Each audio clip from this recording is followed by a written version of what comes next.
शक कौन थे, कहां से आए थे और भारत में शकों का वंशज कौन है, ये बातें हमेशा से विवादित रही हैं। भारत में अलग अलग समय पर आकर अलग अलग वंशों ने आक्रमण किया।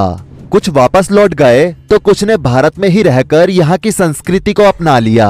बाहर से आए उन सभी वंशों का अंश आज भी भारत में है। बस फर्क इतना है कि किसी को अपने पूर्वजों के बारे में पता है तो किसी को नहीं। शक कौन थे, ये बात इतनी ज्यादा विवादित है कि इस पर शोध अभी भी चल रहा है। कोई कहता है कि उन्हें मध्य एशिया से खदेड़ा गया था, कोई कहता है कि ये कुषाण वंश का अंश थे, तो कोई कहता है कि शक और हुण एक ही हैं। इनमें से कौन सी बात कितनी सही है, इस बारे में सटीक जानकारी दे पाना बिल्कुल भी आसान नहीं है। लेकिन कुछ इतिहासकारों की माने तो प्राचीन चीन के एक शक्तिशाली कबीले के 5 टुकड़े हुए, जिनमें एक बना कुषाण वंश और दूसरा संघर्षों से घिरकर बना शक वंश। भले ही ये इतिहास आज भी विवादों में घिरा हो, लेकिन इसमें कोई शक नहीं है कि शकों ने भारत के इतिहास में अपनी गहरी छाप छोड़ी है। खैर, ये बात तो विवादित इतिहास है, इस पर बदलाव चलते रहेंगे। लेकिन इतिहासकारों द्वारा सबसे अधिक ध्यान इस बात पर दिया जाता है कि शकों की उत्पत्ति संभवतः उत्तरी चीन और यूरोप के बीच स्थित झिंगजियांग क्षेत्र से हुई। कुषाणों और शकों का कबीला एक ही माना जाता है, हालांकि ये शोध का विषय है। इतिहासकारों में इसको लेकर मतभेद है। इतिहासकार मानते हैं कि शक प्राचीन मध्य एशिया में रहने वाली स्किथी लोगों की जनजातियों का समूह था, जो सीर नदी की घाटी में रहता था। वहीं उत्तर पश्चिम में तिब्बत के मरुभूमि युइशी समुदाय या कबीले के लोग भी निवास करते थे। युइशी लोगों पर जब चीन के हुणों ने आक्रमण किया तो उनको अपना स्थान छोड़कर जाना पड़ा। जब उन्होंने अपनी जगह को छोड़ा और आगे बढ़े तो युइशी लोगों ने शकों पर आक्रमण कर उनका स्थान हड़प लिया।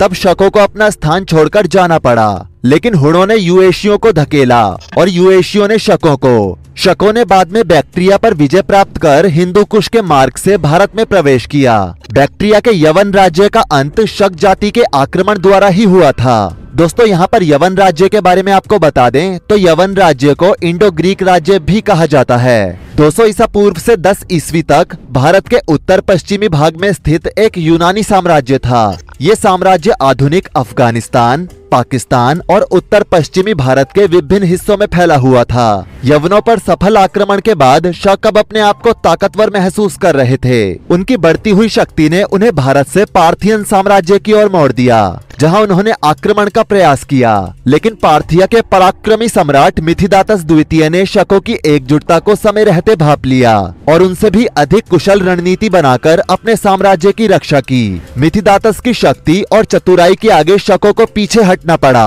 और इसके बाद उन्होंने अपना पूरा ध्यान भारत की ओर केंद्रित कर दिया।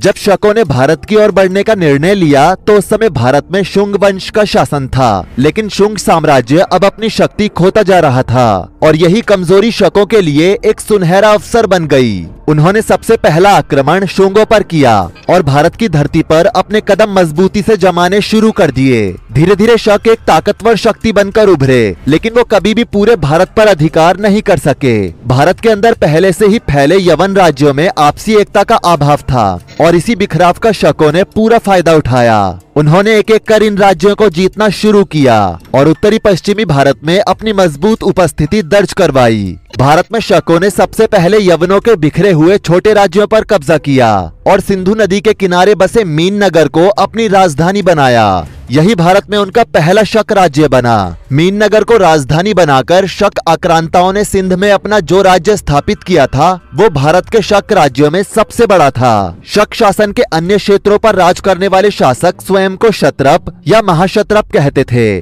और यही उपाधियां इस बात की ओर इशारा करती हैं कि वो पूरी तरह स्वतंत्र नहीं थे, बल्कि वो किसी उच्च साम्राज्य या महाराज की अधीनता में शासन करते थे।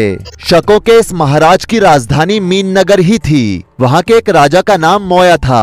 पंजाब के झेलम जिले में मेरा नामक गांव के कुएं से एक शिला प्राप्त हुई थी, जिस पर उभरे हुए लेख से मोया नाम के शक राजा का परिचय मिलता है। इसी प्रकार तक्षशिला के भागों में एक ताम्रपात्र पर मोग नाम के एक शक राजा का उल्लेख है, जिसके नाम के साथ महाराज और महान विश्लेषण दिए गए हैं। संभवतः मोआ और मोग एक ही व्यक्ति के सूचक हैं। इस मोग के बहुत से सिक्के पश्चिमी पंजाब में प्राप्त हुए हैं, जो कि यवन सिक्कों के नमूनों पर बनाए हुए हैं। इन सिक्कों का लेख इस प्रकार है: राजधिराजस महतस मोअस।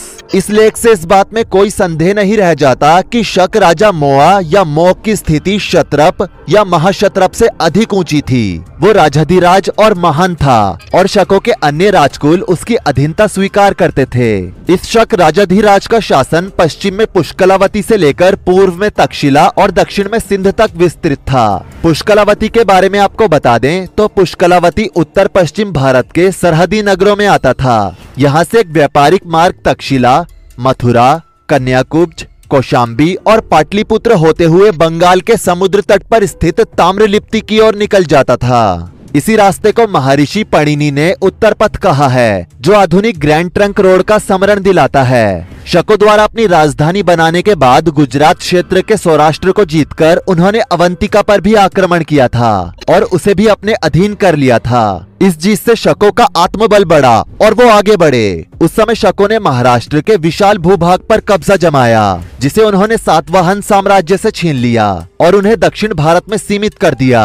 दक्षिण में पांड्यन साम्राज्य भी था, लेकिन पांड्यन और शकों के बीच संघर्ष की बजाय एक समझौता हुआ, जिसने पांड्यन को शकों के दबाव से बचने का रास्ता दिया। शक राजाओं ने गंधार, सिंध, महाराष्ट्र, मथुरा और अवंतिका आदि क्षेत्रों के कुछ स्थानों पर लंबे समय तक राज किया था। अवंतिका का पहला स्वतंत्र शक शासक चष्टन था। इसने अपने अभिलेखों में शक संबंध का प्रयोग किया है। इसके अनुसार शक वंश का राज्य 130 ईस्वी से लेकर 388 ईस्वी तक चला, जब संभवतः चंद्रगुप्त विक्रमादित्य ने स्कूल को समाप्त किया। इतिहासकारों के मुताबिक आजादी के बाद जब इतिहास लिखा गया तो हिंदू विजयों और प्रतीकों को जानबूझकर हाशिए पर धकेल दिया गया और उन लोगों का महिमा मंडन ज्यादा किया गया जिन्होंने भारत पर आक्रमण करके यहाँ की संस्कृति और सभ्यता को लगभग तहस नहस कर दिया था।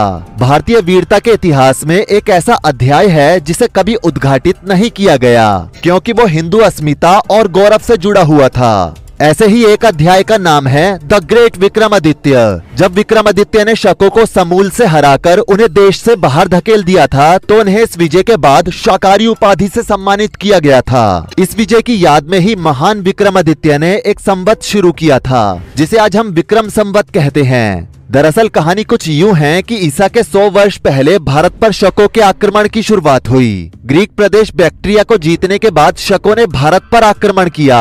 संपूर्ण भारत में शक तेजी से तूफान की तरह फैल गए थे और उन्होंने लगभग संपूर्ण भारत पर कब्जा कर लिया था। सिंध से लेकर वो दक्षिण के आंध्र तक चले गए थे। महाजनपदों में विभाजित भारत के अधिकतर हिस्से शकों के अधीन हो गए थे। सिंध, पंजाब, कश्मीर, अफगान, राजस्थान और गुजरात में तो इनकी सत्ता मजबूत हो गई थी। साथ ही उत्तर और मध्य भारत के कुछ हिस्से भी इनके अधीन हो चले थे। ऐसे में इतिहास के पटल पर एक शक्तिशाली राजा का प्रादुर्भाव हुआ, जो थे मालवपति गंधर्वसेन के पुत्र विक्रमादित्य। भारत के इस कठिन समय के शक्तिशाली गण मालवगण के अधिपति विक्रमादित्य ने योद्धेगण और बाकी गणों को संगठित कर एक बड़ी सेना खड़ी की। अत्यंत निपुण सेनानी विक्रमादित्य के नेतृत्व में इस संगठित भारतीय सेना की शकों से भीषण लड़ाई हुई और एक के बाद एक युद्ध जीतते हुए विक्रम की सेना आगे बढ़ती गई और उन्होंने शकों को हर जगह से उखाड़ फेंका। शकों की सत्ता तो समाप्त हो गई, लेकिन उनके कुछ समूह हारने के बाद सम्मान पूर्वक भारतीय धर्म और संस्कृति में रच बस गए और यहीं की मिट्टी में अपना भविष्य तलाशने लगे। इस युद्ध में शकों का राजा नहवान भी मारा गया। विक्रम की सेना ने संपूर्ण अखंड भारत पर अपना परचम लहराया और अपनी शक्ति सिद्ध कर दी और वो सम्राट शाकाहारी विक्रमादित्य नामक उपाधि से नवाजे गए। ईसा पूर्व 57 साल पहले भारतीयों की इस अविस्मरणीय जीत को याद रखने के लिए ही विक्रमादित्य ने विक्रम संवत की शुरुआत करवाई। विक्रमादित्य के 135 साल बाद राजा शालिवाहन ने भी शकों को रौंद डाला और अपनी एक नई कालगणना शुरू की, जिसे शालिवाहन शक कहा जाता है। शक सत्ता से बेदखल हो चुके थे, लेकिन वो कमजोर नहीं पड़े थे। उसी दौर में कुषाणों ने भारत पर हमला बोल दिया। कुषाणों के आते ही भारत के शकों ने अपने आप उनकी शरण ली। कुषाणों में कनिष्क नामक राजा बहुत प्रसिद्ध हुआ। उसने बौद्ध धर्म अपनाकर अफगानिस्तान से लेकर मथुरा तक अपना राज्य कायम कर लिया था। उसके राज्य की सीमाएं विशाल थी। हिंदू कुश के पार तक उसका साम्राज्य था। कनिष्क की मृत्यु के बाद कुषाण साम्राज्य कमजोर पड़ने लगा, तो भारत ने शकों के आधिपत्य को अस्वीकार किया और वो स्वतंत्र होकर रहने लगे। गुजरात, सौराष्ट्र और मालवा के कुछ भागों पर पुनः शकों का अधिकार हो गया था, तो वहीं गंधार और सिंध पर कुषाणों का ही अधिकार रहा। इस तरह शकों का साम्राज्य 123 ईसा पूर्व से 200 ईस्वी तक चलता रहा और उसके बाद चंद्रगुप्त विक्रमादित्य ने फिर से वही कार्य किया जो कि महान सम्राट शाकाहारी विक्रमादित्य ने किया था। चंद्रगुप्त के बाद सबसे महान सम्राट हुए समुद्रगुप्त। पाटलिपुत्र के छोटे से राज्य के शासक समुद्रगुप्त ने उत्तर भारत के सभी छोटे बड़े राज्यों को जीतकर अपने अधीन कर लिया और वह पश्चिम की ओर बढ़ने लगे थे। इससे पहले कि वो कुषाणों पर हमला करते, कुषाण राजा ने अपने आप को गुप्त साम्राज्य के सामने समर्पित कर दिया और कुषाण वंश की राजकुमारी का विवाह समुद्रगुप्त से कर दिया गया और गुप्त साम्राज्य की शरणागति की और इस प्रकार कुषाण हमेशा के लिए हिंदुत्व में विलीन हो गए। समुद्रगुप्त के बाद चंद्रगुप्त द्वितीय ने राज्य संभाला।